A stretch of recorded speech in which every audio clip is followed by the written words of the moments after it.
La semaine dernière, je me baladais dans un parc avec une amie et j'ai vu un homme jeter sa canette de soda par terre. Je me suis tournée vers mon ami et j'ai lancé « Mais c'est dingue qu'en 2024, des gens puissent jeter des trucs par terre qui vont peut-être mettre 100 ans à se décomposer. C'est fou qu'on puisse continuer à polluer sans réfléchir. » Et là, mon amie m'a regardée et elle m'a dit « Mais les SUV que les gens achètent grâce aux pubs que vous faites, vous, toi et tes potes, ça va continuer à polluer combien de temps la planète ?» Touché. En fait, si on est là aujourd'hui, c'est pour vous parler de l'impact écologique de nos actions. Car oui, nous, communicantes et communicants, avons un impact énorme. Et moi, j'ai peur des conséquences de nos actions. Aujourd'hui, nous représentons devant vous un groupe de Celsiennes et Celsiens anxieux face à l'urgence climatique. Anxieux pourquoi? Les chiffres. Rien qu'en 2022, 32 millions de personnes ont migré en raison de catastrophes écologiques, climatiques, soit l'équivalent de la moitié de la population française. 420 millions d'hectares de forêts ont disparu dans le monde en seulement 30 ans, soit une superficie supérieure à celle de l'Union européenne. Je vais même revenir un peu en arrière, car en 2015, l'accord de Paris fixait un seuil critique de hausse des températures à ne pas dépasser d'ici 2100, plus 1,5 degré. Au-delà, nous infligerions des changements irréversibles aux écosystèmes planétaires. Selon les dernières études scientifiques, nous dépasserons ce chiffre d'ici 2030, dans 6 ans. Et après, à partir de plus de 2 degrés, les experts craignent un phénomène d'emballement du dérèglement climatique. Si l'augmentation atteint 5 degrés, notre système écologique ne sera capable d'assurer la vie que de seulement 1 milliard d'êtres humains. Concrètement, dans cette salle, 86% d'entre vous ne seraient plus parmi nous. Donc les quelques rangées devant moi, félicitations, vous êtes les heureux survivants d'une planète qui ne veut plus de nous. Mais pourtant, rien n'y fait.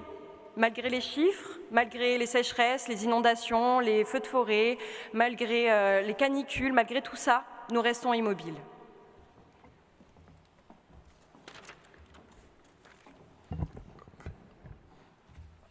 Et nous, communicants, sommes responsables de cet immobilisme collectif. Nous entretenons une illusion rassurante, celle d'une société à la croissance infinie dans un monde aux ressources finies. La communication nous a amenés à l'ère de l'hyperconsommation. Nous sommes passés d'un « je pense donc je suis » à un « j'achète donc j'existe ». Aujourd'hui, notre être ne s'exprime que par sa capacité à consommer toujours plus et à pouvoir le montrer. Nous, communicants, sommes complices des crises auxquelles nous faisons face. La publicité normalise des modes de vie insoutenables. Les médias sous-représentent les actualités liées au dérèglement climatique. Le lobbying défend les intérêts d'entreprises qui bafouent les droits humains. Et la liste est encore longue. Mais heureusement, ce qui était invisible auparavant est devenu flagrant aujourd'hui. Alors, ces dernières années, les multinationales se parent de nouveaux engagements environnementaux. Et nous, communicants, produisons leur discours avec des termes toujours plus vides de sens. Les produits sont dits éco-responsables, les activités neutres en carbone et les entreprises régénératives. De belles déclarations qui cachent néanmoins trop souvent un immobilisme. Les entreprises ne renoncent pas à leurs activités les plus polluantes et ne transforment pas leur business model. Nous, communicants, devons faire face à notre dissonance cognitive. Nous ne pouvons plus continuer à alimenter le monde avec des messages contradictoires et à diffuser le greenwashing. Devant vous, nous vous demandons d'agir. Refusons, toutes et tous, de mettre nos compétences au service d'agences, d'entreprises, de cabinets qui alimentent un système désuet.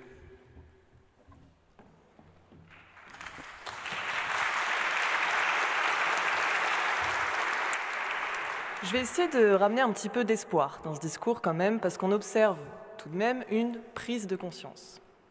Le secteur de la communication entame sa transition écologique. Quelques exemples.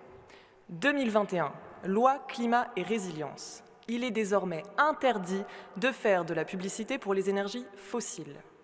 Le tabac et l'alcool avaient suivi le même chemin. 2022, charte pour un journalisme à la hauteur de l'urgence écologique. 1200 professionnels la suivent. 2023, 81% des entreprises ont une équipe dédiée à la RSE. 3 fois plus qu'il y a 3 ans. Alors oui, notre secteur avance. Mais il n'avance pas assez vite, pas assez radicalement. Alors osons accélérer ces transformations. Avant de construire une nouvelle société, encore faut-il déjà l'imaginer. Alors ça, c'est pas moi qui le dis, c'est l'artiste et militant Cyril Dion. Mais j'aime beaucoup cette citation parce qu'elle montre à quel point la communication est un outil puissant. Elle a le pouvoir, voire même le rôle décisif de transformer notre société en accélérant les changements de comportement et en diffusant de nouvelles normes sociales. Alors créons des nouveaux récits de tourisme responsable, suscitons l'envie d'investir dans la rénovation énergétique ou encore donnons même beaucoup plus d'écho au rapport du GIEC dans les médias. Mais pour transformer, il faut d'abord former. Écoles et universités, former. Former les futurs professionnels de la communication et du journalisme aux enjeux climatiques. Car si vous avez déjà inclus des cours sur ces enjeux-là dans vos programmes, comme le CELSA, c'est très bien. Mais il est grand temps d'accélérer. Il y a urgence. Entreprises, former. En 2023, plus de la moitié des communicants ne maîtrisent pas les enjeux associés à la RSE. Alors formez vos équipes pour qu'ils puissent intégrer de manière ambitieuse ces enjeux dans leur pratique. Devant vous, nous leur demandons d'agir. D'agir à la hauteur de l'urgence écologique qui, jusqu'à présent, a largement été laissée de côté.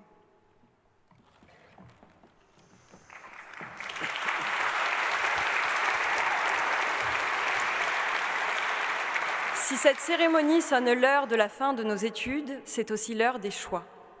Dans quel monde voulons-nous vivre ? Nos actions dans un monde en état d'urgence climatique n'est pas anecdotique. Et chaque dixième de degré compte. Chaque tonne de CO2 évitée compte.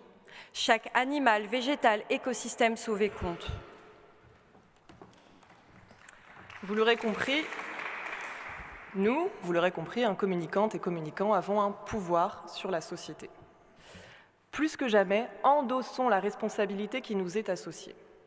Alors celsiennes, celsiens, prenons-en conscience et mobilisons nos talents pour faire émerger un futur qui soit moins scandaleux et plus respectueux. Mais pas de responsabilité sans choix. À nous, communicants, de refuser de promouvoir des produits et des services incompatibles avec les limites planétaires. À nous, communicants, de créer des messages, des imaginaires et des modèles culturels de sobriété.